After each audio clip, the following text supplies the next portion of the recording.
What's up guys? Kumusta kayo? It's me again, Joseph Kate. So for today's video guys, let's talk about BDO credit card activation.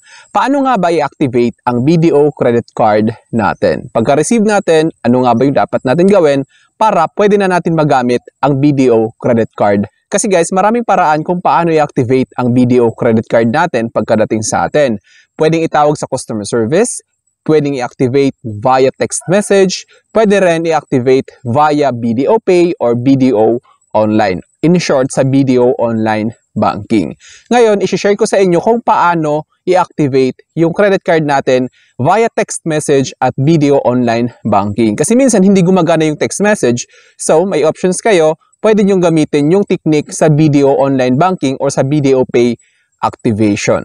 Pero bago yun, nais muna kitang imbitahan na mag-subscribe sa YouTube channel ko kung bago ka pa lang kasi marami pa po akong isi-share ng mga tutorials, knowledge, and experience of mine in the future. Kaya naman huwag niyong kalimutan mag-subscribe para updated kayo lagi sa mga vlogs na i-upload ko. Yun lang po at sobrang maraming salamat po. So ito guys, uunahin ko na yung sa text message kung paano i-activate yung credit card natin. So as you can see guys, ayan, nakikita nyo sa picture, your card is inactive. Ibig sabihin, hindi nyo siya magagamit. So via text message guys, to activate, text activate space, first name, slash, ayan, slash, middle name, then slash, your last name.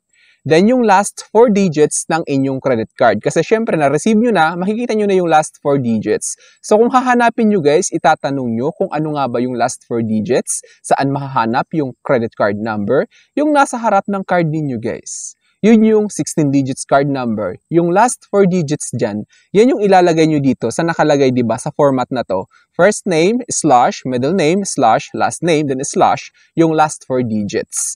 Last 4 digits lang ha, wag yung 16 digits.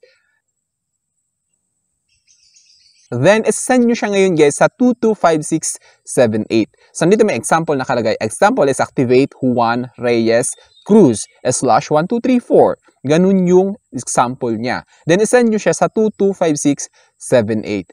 Ngayon guys, baka kasi magtaka kayo bakit hindi kayo makapag-activate. Yung kailangan yung gamitin na cellphone number kapag nag-activate kayo is yung naka-register doon sa BDO mismo. Nung nag-apply kayo ng credit card. Kung ano yung nilagay ninyo na mobile number doon, yun yung gagamitin yung SIM card pan-text papunta dito sa 225678 para ma-activate yung credit card ninyo.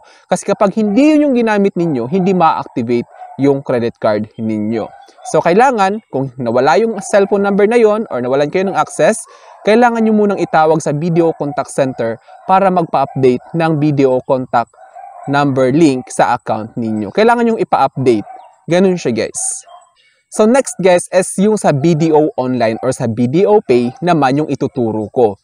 So, kailangan nyo munang mag-download ng BDO Online. Of course, kailangan nyo munang i-enroll yung account ninyo sa BDO Online or sa BDO Pay bago ninyo magamit yung method na ito kung paano i-activate yung BDO credit card ninyo.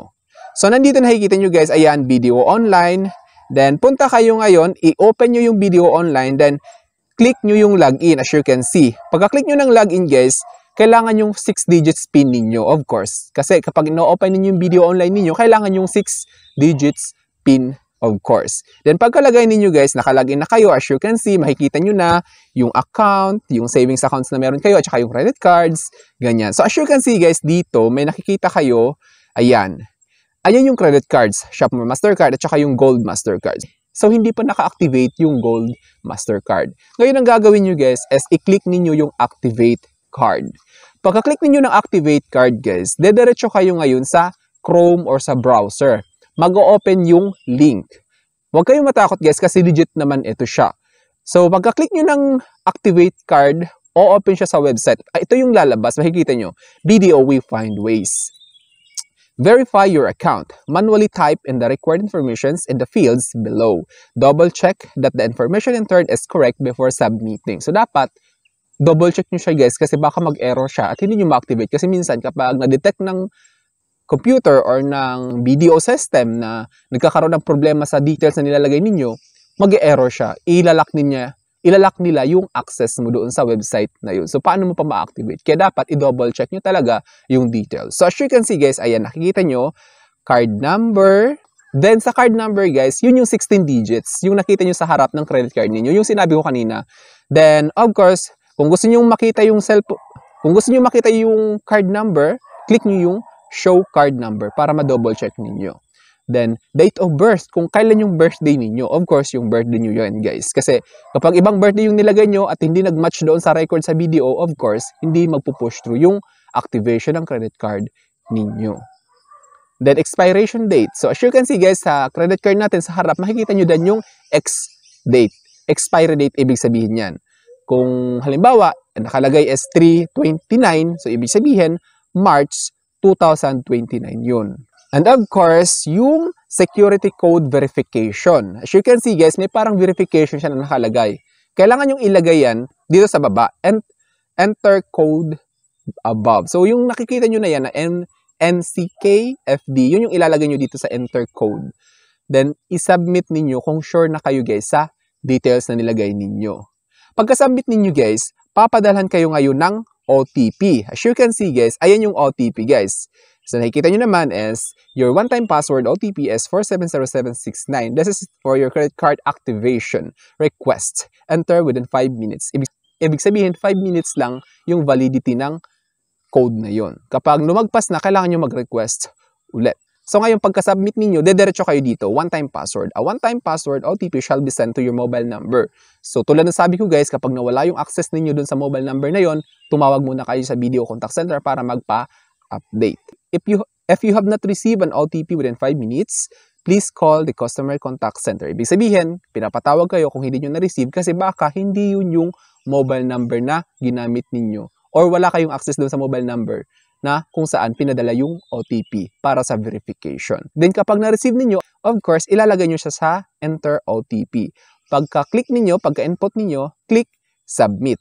Pagka-submit ninyo, guys, ganito na siya. Automatic na siya. Makikita nyo, credit card activation. Your video credit card is now active.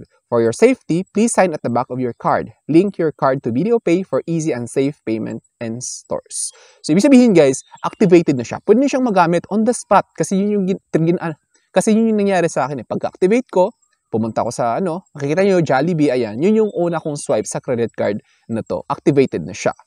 So, ngayon lang, ganun lang siya kabilis. Ngayon, pwede naman siyang via customer service, guys.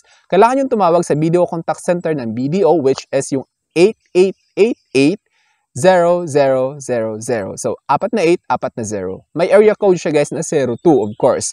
Kapag hindi landline yung gamit niyo, kapag naka-mobile call kayo. 02-8888-0000. Yun yung magiging contact center. Ayan, nakikita nyo, naka-flash siya sa screen for your reference. Then, hihingan kayo ng verification doon. Of course, tatanong yung card number and then yung birthday, of course, para sa verification process. Then, parang minsan, mapapadala sila ng OTP for sure, security purposes. Tapos yun, kapag hindi kayo makareceive, automatic kayo makakapagpa-update ng mobile number ninyo. Kasi sabihin nyo na lang na wala kayong access, then another verification lang yon, tatanungin yung iba pang details na kailangan nyo lang i-provide yung hinihingi ng customer service representative. So, ganun lang siya kabilis, guys, kung paano i-activate yung BDO credit cards natin. Then ngayon, kasi itong credit card ko na to, guys, is initiated siya ni BDO. Binigay lang nila ng kusa. Kaya naman, thankful ako sa BDO na sa part na yun kasi binigyan nila ako ng credit card. Gold Mastercard at saka Shopmore Mastercard. So, yun lang. Thank you so much, BDO. So, I think that's all for now. So, sana may na-share ko. It's me again, Joseph Kate. Don't forget to subscribe for more videos. Bye-bye!